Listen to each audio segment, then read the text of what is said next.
nas ondas da história local.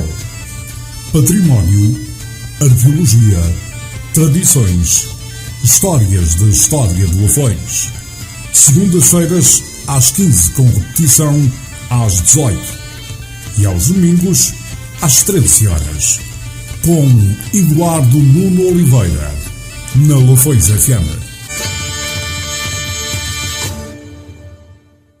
Na semana passada trouxemos aos nossos ouvintes informação relacionada com a Capela de Nossa Senhora da Saúde, o seu culto e outros cultos mais antigos que se consagraram às águas minero-medicinais das termas romanas de São Pedro do Sul.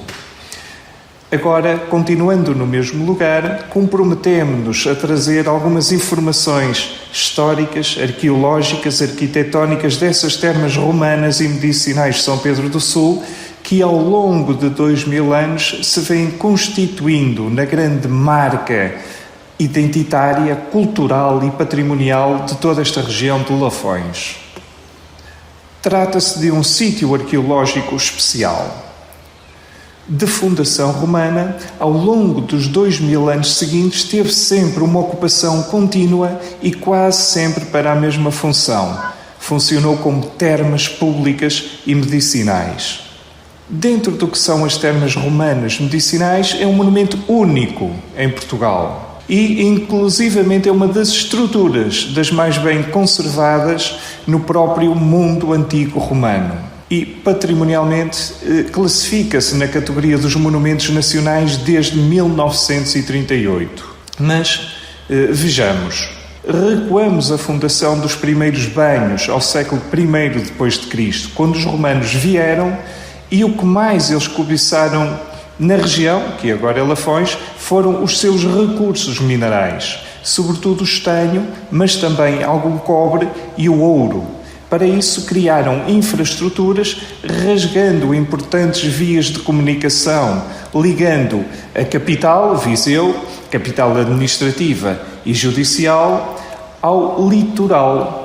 Uma estrada a passar pela margem direita do rio Voga, que se dirigia para a região do Porto, e outra pela margem esquerda do Voga, que se dirigia para a região de Águeda.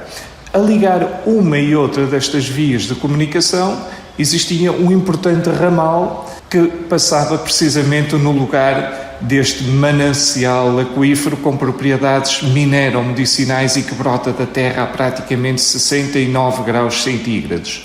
E instalaram nesse lugar o primeiro balneário terapêutico que se conhece e cuja construção ficou provavelmente a dever-se aos corpos de engenharia do exército romano, normalmente os primeiros a entrar nos terrenos e também os primeiros a lançar mão das primeiras obras públicas. Do que se sabe, os romanos construíram esse seu balneum em duas fases.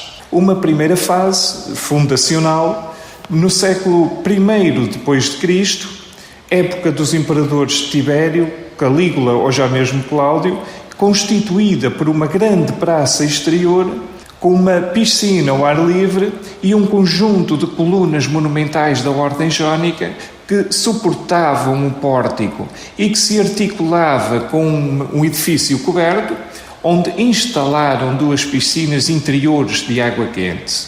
E uma segunda fase, uma requalificação, ainda nos finais do século I, ou já nos inícios do segundo, época do imperador Trajano, onde se manteve a área da piscina exterior e onde se construiu, contígua à primeira, uma segunda praça, também porticada e que devia ser lugar para alojamentos, administração, lojas.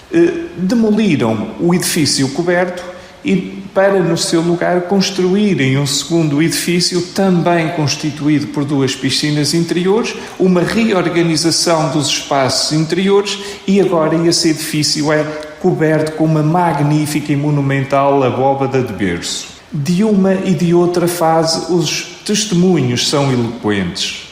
Piscinas, colunas, com as suas bases, fustes, capitéis, vestígios de pavimentos, revestimentos, canalizações, paredes inteiramente romanas desde o alicerce até ao telhado.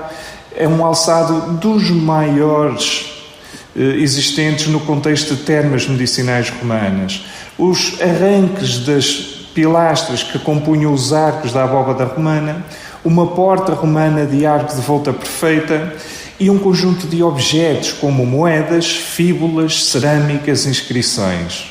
Reforçamos que estamos perante termas medicinais, o que difere das termas higiênicas e lúdicas.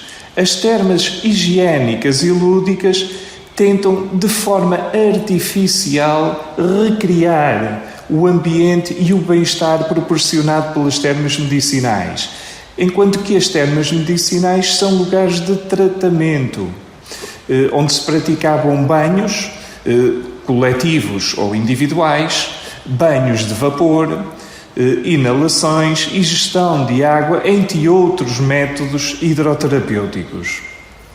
E assim os romanos iniciaram esta tradição termal do lugar, que depois da queda do seu império teve continuidade ao longo de toda a Idade Média. Desse período medieval daremos notícia na próxima crónica.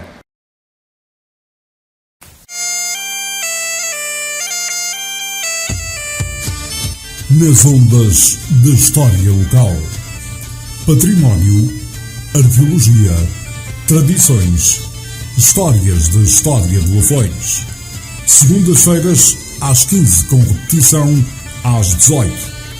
E aos domingos às 13 horas. Com Eduardo Nuno Oliveira, na Lafões FM.